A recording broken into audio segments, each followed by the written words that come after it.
Hello everyone, কেমন আছো তোমরা সকলে? আশা করছি সকলে ভীষণ ভালো আছো, আর আমরাও কিন্তু বেশ ভালো আছি। আর আমার নতুন একটা ব্লগে তোমাদের অনেক অনেক ওয়েলকাম।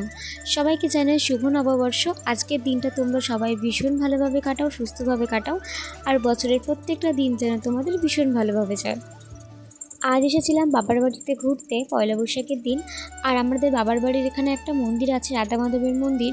ওখানে না ভীষণ বড় করে মেলা হয়, তোমাদের সাথে সবটাই শেয়ার করব। তো সেটা দেখার জন্য এসেছিলাম। আর সকাল থেকে ব্লগটা স্টার্ট করতে পারিনি, মন মেজাজটা একটু খারাপ ছিল কিছু প্রবলেমের জন্য। তো একেবারে এখান থেকে ব্লগটা শুরু করছি, পুরো ভিডিওটা দেখতে থাকো। আই হোপ আজকের ব্লগটা তোমাদের ভালো লাগবে। আমরা যখন এই বাড়িতে এসেছিলাম তখন 1টা থেকে 1:30 মতন বাজে। সেজন্য একটু পরে একেবারে ফ্রেশ হয়ে লাঞ্চ করে নিলাম, আর এরপর একটু রেস্ট নিচ্ছিলাম। আর তারপর দেখো রাতের দিকে এসেছিলাম মেলাতে। ভেবেছিলাম যে সন্ধ্যাবেলা আসবো, এসে একটু ঘুরে বাড়ি চলে যাব, কেননা আমার ছেলে একদমই কারোর কাছে থাকতে চাইছে না। এখানে সে কাউকে চিনতে পারছে না, অনেকদিন পর যেহেতু এসেছে, সেজন্য ভীষণ কান্নাকাটি করছে। তো ভেবেছিলাম যে ওকে ঘুম পাড়িয়ে তারপরে সে একটু মেলায় ঘুরে যাব।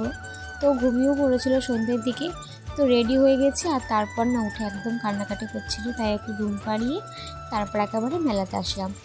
আর এদিকে দেখো, এটা আমাদের রাধা মাধবের মন্দির। মন্দিরটা ভীষণ সুন্দর করে সাজিয়েছিল। আর ভেতরে গিয়ে ঠাকুর দেখাতে পারলাম না, কারণ প্রচণ্ড ভিড় ছিল, এত ভিড় ঠেলে যাওয়াটা সম্ভব না। আর সামনে দেখো সবাই প্রসাদ খাচ্ছিল।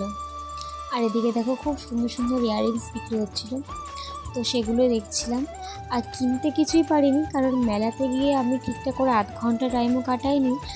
বাড়ি থেকে ফোন এসছে, আমার ছেলে ঘুম থেকে উঠে গিয়ে ভীষণ কান্নাকাটি করছে। অন্যদিন ঘুম থেকে এত তাড়াতাড়ি ওঠে না।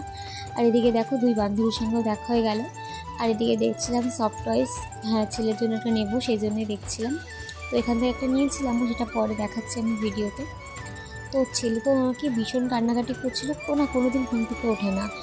ও 8:30-8টার দিকে ঘুমিয়ে পড়লে একেবারে রাতের ঘুম ঘুমিয়ে পড়ে। তো ওকে তুলে তুলে একটু খাওয়াতে লাগে, নয়তো ঘুম থেকে নিজে থেকে ওঠে না।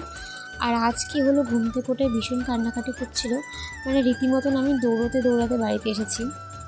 আর এই মেলাটাতে ভীষণ ভিড় হয়, আর প্রচণ্ড গরম লাগে। তো এতটাই অস্বস্তি লাগছে, দেখলাম এখানে লস্যি বিক্রি হচ্ছে, সেই জন্য আগে একটু লস্যি খেয়ে নিলাম। আর লস্যিটা খাওয়ার পর সত্যি ভীষণ শান্তি লাগছিল। থেকে বেরোনোর সময় দেখি এখানে একটা ভালো জিনিস বসেছে, আর নামের স্পেলিং দিয়ে চাবি রিংয়ে লাগিয়ে দিচ্ছিল। তো আমাদের দুজনের নামে আছে, কিন্তু আমার ছেলের নামে নেই, তো সেই জন্য ওর নামে একটা করে নিচ্ছিলাম। এইগুলো ভীষণ সুন্দর লাগে দেখতে। এখানে আমরা চাবি রিংটা রেডি করছিলাম, আর তখনই আমার মা ফোন করে বলে যে ছেলে ঘুম থেকে উঠে গেছে, উঠে গিয়ে ভীষণ কান্নাকাটি করছে।